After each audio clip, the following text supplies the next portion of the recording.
What's going on, YouTube? It's your boy, that guy named Jay, checking in.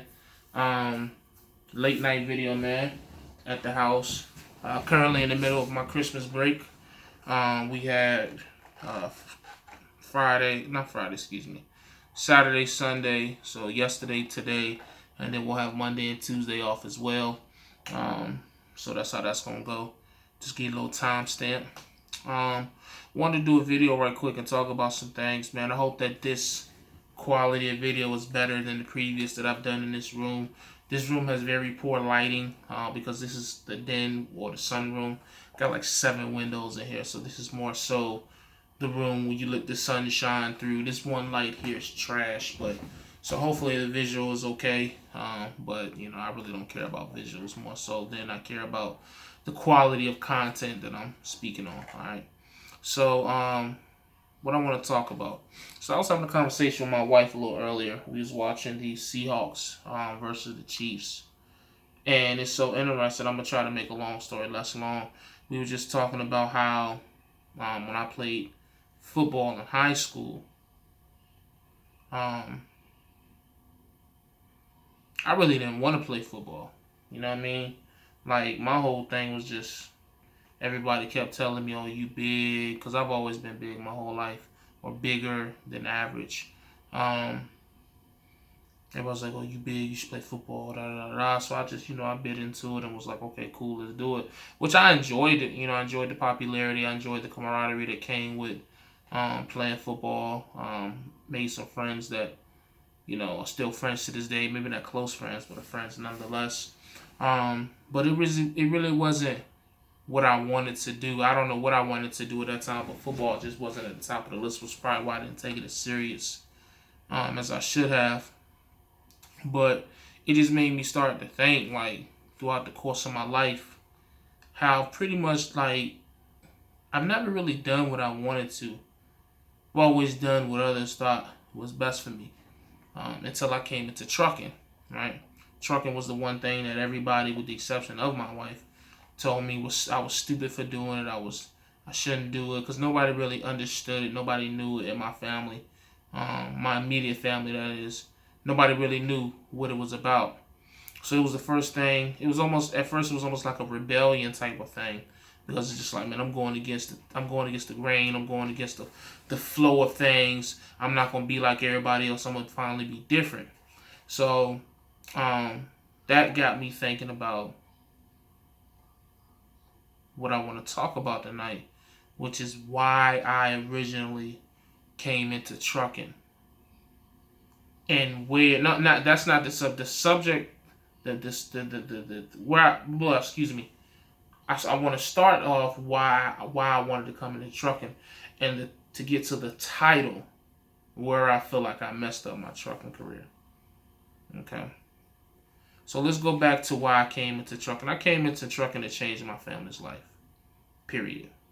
I really wish that I wouldn't have deleted my first channel, not because of the subscriber count and the popularity of that channel, because I'm pretty much to those numbers now. I say that humbly with this channel, but just because of the content that I have put out on that channel, man. A lot of content. I would say a good solid, maybe about 4 months worth of content on that channel. Was me before I even became a truck driver. So I was just pretty much talking about my struggle, talking about my life before trucking, and just showing you who I was before I became a truck driver. You know what I'm saying? Um, and my whole thing then was I was just trying to get out of that. I felt like my head was barely above water. I was suffocating. You know what I'm saying? Barely, doggy paddling while still trying to hold the wife and son up above water as well. So I was, it was a tough time. And when I came into trucking, man, I was so proud, because I feel like I was elevating from mediocrity. I feel like I was, going to do better than what I had been doing, which wasn't barely anything. So when I first came into trucking, I really didn't have in my head a set amount of money I was trying to make, which is why I didn't mind going to CRST. You know what I'm saying? which is why I didn't mind going to Trans Am. You know what I'm saying? Like, at Trans Am I was making like $600, $700, $800 a week. You know what I'm saying? And I didn't mind that. To me, that was a lot of money. At that time, like my perception of a lot of money, I don't even know what my perception of a lot of money was at that time. It was just, I was just so happy to be working, just so happy not to be delivering pieces no more, just so happy to just be able to send money home and pay the bills and not to borrow money no more. I was just so grateful for that. I won't even, I won't comparing my check to nobody else. I won't, I wanted as many miles as I could get, obviously, but I won't stressing. I had the DirecTV on the truck. I was chilling. The main thing that I was frustrated with at Trans Am was just all the damn relays. Doing 2-3 relays a day. That was what frustrated me there. But where I feel like I messed up at is I started getting, I don't know how to say it. I don't know if it was that I was getting greedy or if I just started counting other people's pockets or seeing what others was doing. I think it's a little bit of both.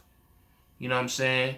Because, yeah, granted, now looking back, the money that I was making at Trans Am, it wasn't a lot of money. But I didn't feel that way then. I felt like I was making $100,000 then, you know what I mean? Because I went from making nothing to, you know what I'm saying? It just was a different feeling. And, even then I was able to, with my little $700 checks, I was able to hold on to them, put 2 checks together. Next thing I know, I got $1,400. You know what I'm saying? I just made it work.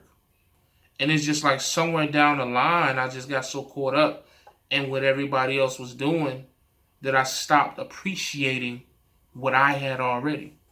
I stopped appreciating what I had accomplished. And I feel like that's an ongoing trend in the trucking industry, is that we forget really how far we have come. Because, again, a lot of us come into truck driving because we had nothing. We have nothing. You understand what I'm saying? So we come into this great industry looking for an opportunity, looking for a rebirth, if you will. No pun intended. But we look for a rebirth and we get it. And then we just get so caught up in what everybody else is doing.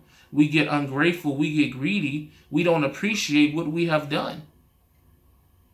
Some of us come into trucking and are doubling or tripling the income that we made the previous year. Then all of a sudden it's not enough. You understand what I'm saying? We're coming from fast food, other culinary places. We're coming from warehouses. We're coming from call centers. We're coming from whatever professions that we were doing. And we come into this industry and we double or we triple or we quadruple the money we made. Some of us made $10,000, $15,000, $20,000 before we came into trucking. And we get in this industry, and our first year we make $35,000 to $40,000, and then all of a sudden that's not enough. Why is it not enough when we have been struggling the previous 3 years? Now, I'm not saying to limit or cap yourself. All I'm just saying is, man, just slow your roll. Appreciate each level. Appreciate everything that happens on your way to the top. That's all I'm saying. And that's what I feel like is the mistake that I have made. Downplaying certain situations.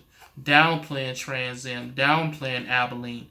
Downplaying Swift at some point. When it's people out here who would kill for those opportunities. Like, will literally put a bullet in your head where you stand to get that opportunity.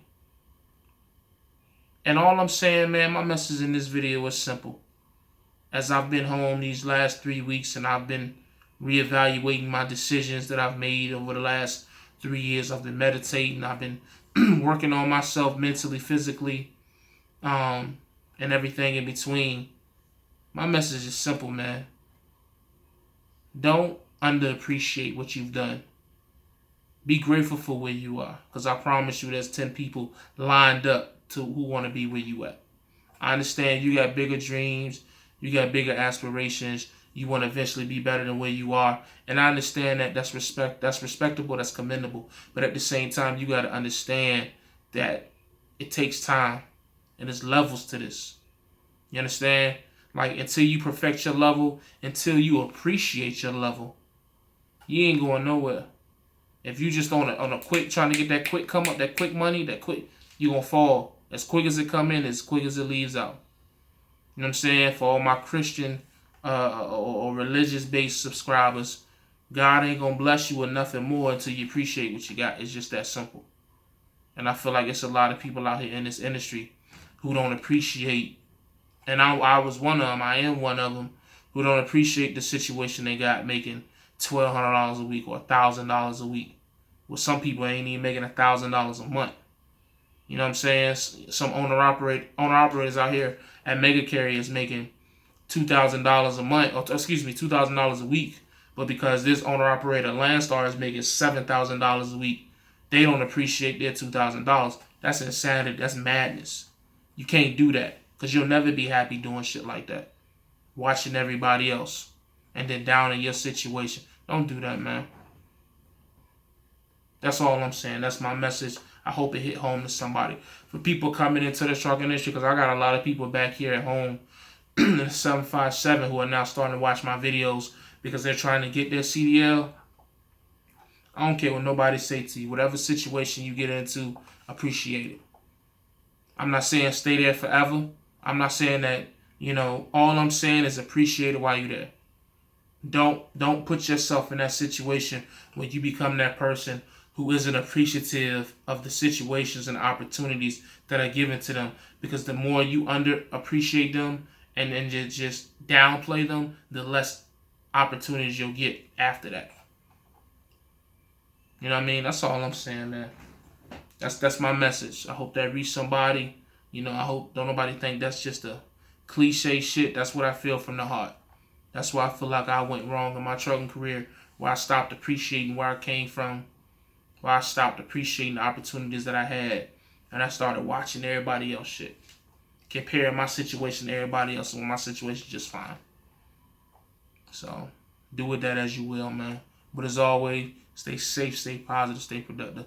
God Family Trucking, I'm gone.